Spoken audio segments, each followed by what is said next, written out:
going to kind of move from our environment to the link between environment and people. And Kristine is going to start us off after the break here and give us a little bit of information. So, yeah. Thank you. I'm doing a postdoc, and my work is really focused on trying to look at these sort of the exposure of natural environments during childhood and what this has to do with the risk of developing mental illnesses later on in life, so as an adult.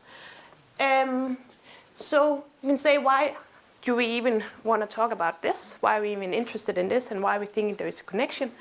Well, it's actually been shown in a lot of different studies and for a lot of different countries that we have something we call an urban-rural gradient in mental illnesses. So what this means is that if we have urban environments, we tend to see a lot higher numbers of mental illnesses in the city environment compared to rural environments. And of course, this has sort of led to people thinking a little bit about why do we see this difference. And one of the things that have been suggested, and which is probably really clear if you think about an urban environment compared to a rural environment, is that there is typically a lot less or a lack of natural environments or green space in cities compared to rural environments. And so what we think is that green space could actually be part of what makes a city environment less healthy in terms of mental health compared to rural environments. And if we want to think just a little bit about the big picture, then we might be able to prevent some mental illnesses if we can prove this link, and we can help out some people doing some better city planning and make these city environments a little bit better.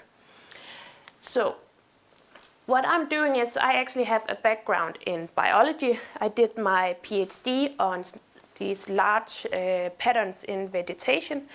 And what I'm trying to do is use some of the approaches that we use in biology in something called macroecology and combine it with data that's, so I'm doing an interdisciplinary postdoc with the center that's located at Aarhus Business School. It's called the Center for Register Research.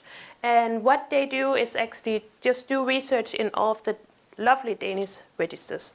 So probably all of you know is that in Denmark, everyone is linked up to their own personal identification number, the CPR number, and the government has basically all of your information in these registers.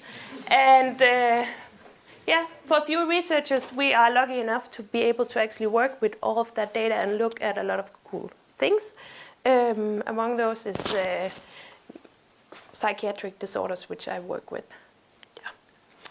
So the next question we can sort of start thinking about, if we think there is this connection between green space and mental health, then we also have to think a little bit about how can these two be connected to make it sort of a plausible explanation.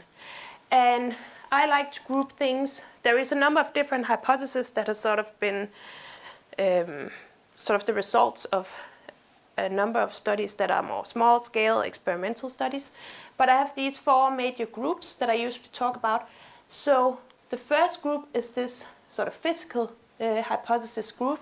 So what we actually know is that vegetation or green space can actually help reduce noise. So if you think about a big road, what you can do is you can use a green wall, or you can have like a small forested area, and that will actually remove a lot of the noise. And we know that being exposed to noise continuously is actually a big risk for your mental health. Another thing vegetation can do is to actually remove pollution. So pollution also coming from roads, small filter particle pollution. And this has also been suggested as a risk factor for mental health.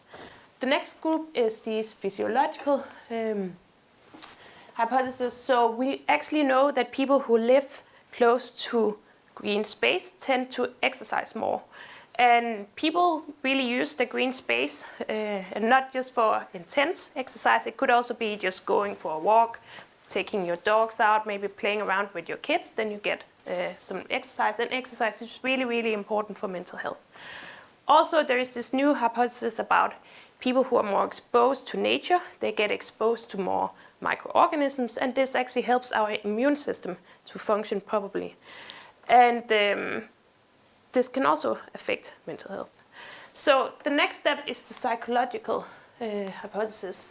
And we've also found out that natural environments are really superior in a stress relief environment. So if you're stressed out and you go into natural environments, that stress will sort of leave your body much faster if you're in surrounded by nature.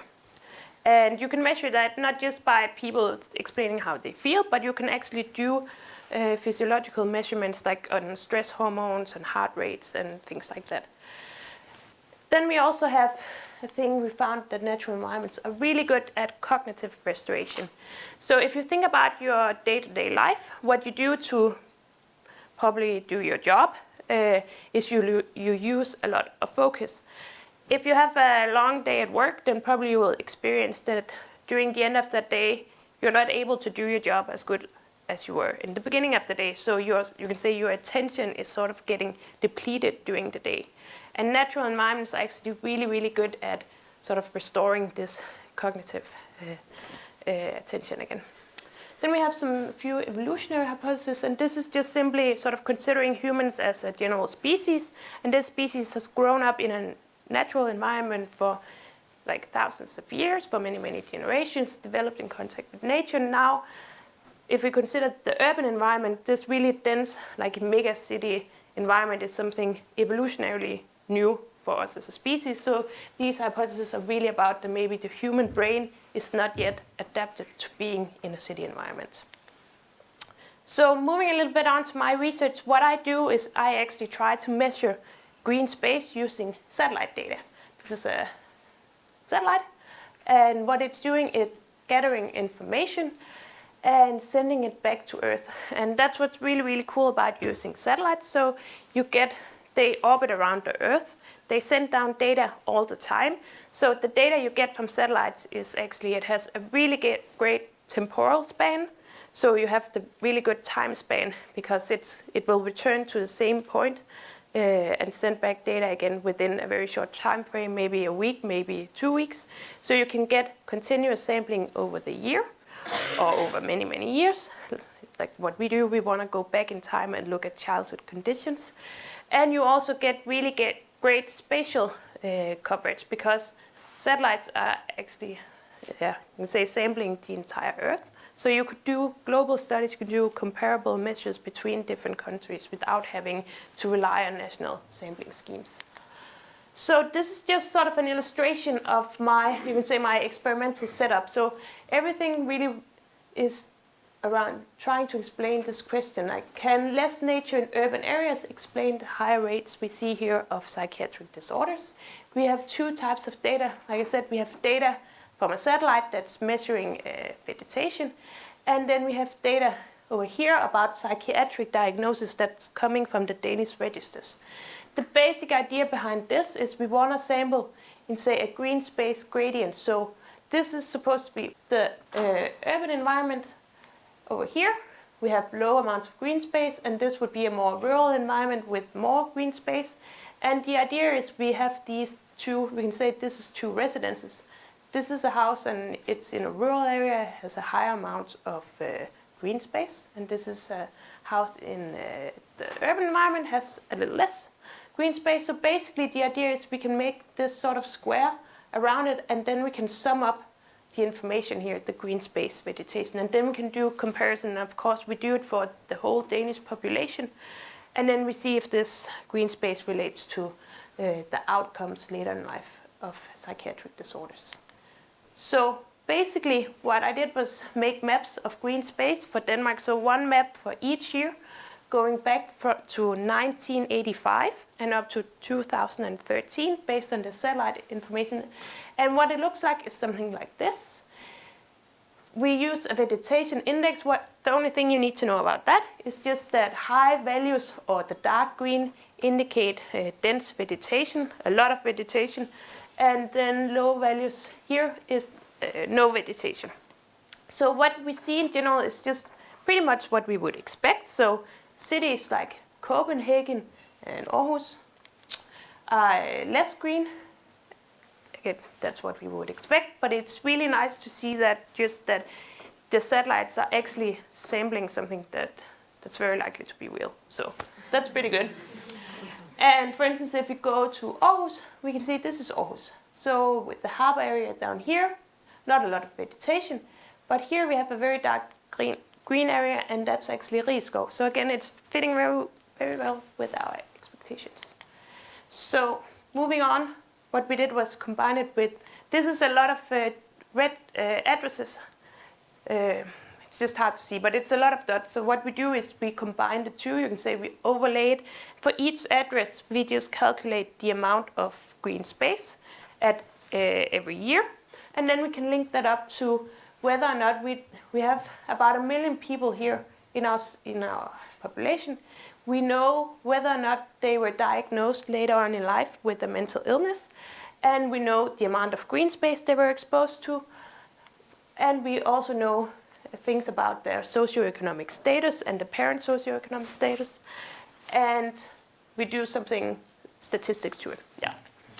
And the first project we did was we focused in on schizophrenia. And the reason for that was that the center I work with have a really great history in doing schizophrenia research and are really leading in the world with doing this schizophrenia research. Also for Denmark, it has been well established that we actually have this urban-rural gradient in schizophrenia risk. So this figure here just shows that this is for the capital, so the most urbanized area, and this is for rural areas. And a risk estimate is much higher for children growing up in the capital compared to the rural environment. So we wanted to see if green space could explain this difference. And this figure is going to show, this is just our green space gradient. So over here, low values means just low amounts of vegetation, and high values means lots of vegetation. And then we have a measure called the relative risk. Basically what that means is high risk estimates is just a high risk, so you're more at risk of getting schizophrenia later on in life. What we found was a really great result. So we found for the children growing up at the lowest level of NDVI had about a 1.5 higher risk compared to the children growing up at highest amounts of green space of the risk of developing schizophrenia.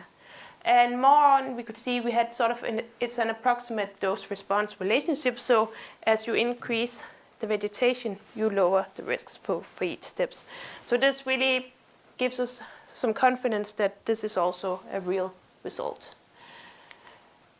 This led us to do our second project, which was about, we wanted to broaden a little bit what we were looking at. So we looked at schizophrenia, but then we also wanted to look at the other psychiatric disorders. And you say the background for this is we have really, if you look at numbers from the UN, an increasing number of people are actually living in urban areas, so moving from the rural areas and into the urban areas. So if there's something in the city environment that's actually increasing risk of psychiatric disorders, this means that a lot higher number of people might develop psychiatric disorders, and this could have really big consequences for societies, because psychiatric disorders cost a lot of money, but also have, you can say, high personal consequences for the people who are mentally ill. Yeah. So again, we have a figure here. We have a gradient of NDVI, or green space. So low just means low amounts of vegetation at childhood, and high is high amounts of vegetation at childhood. And again, risk, low risk, and high risk. And here the fat black line is just showing the risk of developing any psychiatric disorder later on in life. And what we see is we have again a higher risk for the children growing up at the lowest levels of green space. And again, we see this approximate dose-response relationship. All of the lines in the background are just individual disorders, and what we can see is there's a lot more noise, but we won't have time to talk about that today. This led us to the third project I will talk about today. And some of you might wonder, now we talked a lot about vegetation and green space, but here in Denmark, a lot of people actually live very close to the sea. And if we think about the mechanisms I presented, then we could actually think a little bit that maybe blue space or water might provide some of the same benefits as green space does. And that was exactly what we wanted to look at in the third project. And what we used was a bit different data. It's something called land cover data. It's also derived from satellite data. It's from an EU project, but basically I zoomed into Aarhus here. What you get is just a large, sort of a rough classification of land cover. So here we have the water, ocean, and we have all of the gray is something called artificial surface. You can just think of it as like an urban fabric. And then again we have Rigskov is popping up here as urban green. And this is a lot more demanding to calculate than what I used NDVI, because what they do in the EU project is they also go out and ground proof it, so they go out and they actually look if this makes sense with what you can see in the real world. But this also means we only have 4 years of sampling, so you lose a little bit of that nice temporal scale. But yeah, we thought it was worth looking at it. So we have now a risk estimate for each of our major land cover groups, and we are specifically interested in blue space compared to green space. And we did it again for a lot of different disorders. But today I'll just show any psychiatric disorder risk. And we have our risk estimate here. Values that are up here are positive, so they have you could say a protective effect, whereas values over here that are negative have increased risk. Oops. So what we found was actually interesting here. We found pretty much the same effect of blue space and green space. So that's really telling us that our hypothesis that blue space is important in Denmark was correct. But what we also found was we found a negative effect of the urban fabric, which we also thought we would see. But then this urban green space is also negative, so seems to be increasing risk. And that's a little bit puzzling, a little bit confusing, so that's something we'll work on a little bit more, and that's sort of the next steps that we will move on to. Yeah, so the overall conclusion from my postdoc was that we found a negatively associated effect of green space schizophrenia. We also found that there was a few exceptions, but generally there seems to be this broad relationship between green space and mental health or psychiatric disorders. And then we have an equal protective effect of blue space and green space. So not only is green space important, it's also a little bit about blue space. So thank you. Do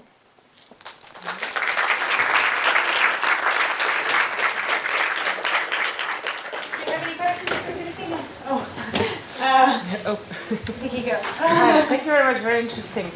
I wonder, how do you correct for the fact that it's more likely to be diagnosed with an illness in a rural area than in a non-rural area? It is because there are more hospitals.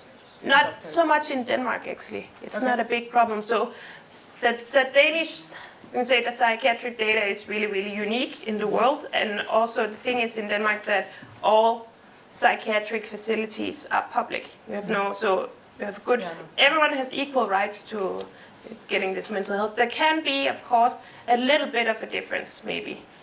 But, I mean, most people in Denmark are very close to a big hospital or something like that. But we also corrected, which I didn't talk about, it's a little bit more complicated, but just what degree of urbanization they were growing up under. So that's sort of controlling for that effect as well. Yeah. Thanks. Catherine? Same question. Okay.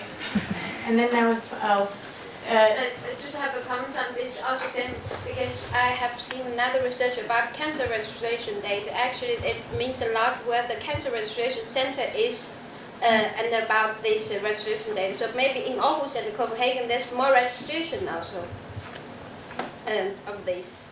Yeah. But I mean, it's the same because we're still correcting for urbanization, and I think with the cancer research specifically, it's about the travel time going back and forth, and people are actually not showing up to the appointments that they're supposed to. Yeah. okay, I'm going to do one more.